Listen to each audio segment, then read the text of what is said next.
კონსტანტინე გამსახურდია. დიდოსტატის მარჯვენა, წიგნი ერთ წუთში.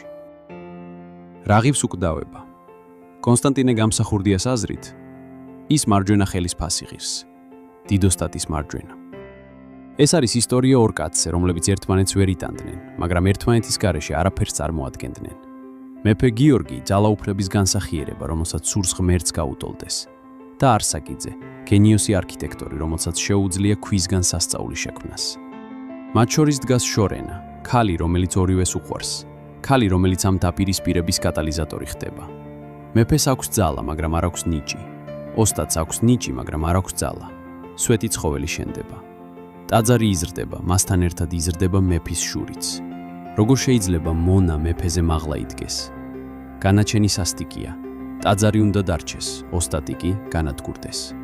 დიდოსტატის მარჯვენა, ეს არის ტრაგიკული შეხსენება, რომ ტირანია ყოველთვის ცდილობს მოკლას ხელოვნება, მაგრამ ხელოვნება უკვდავია.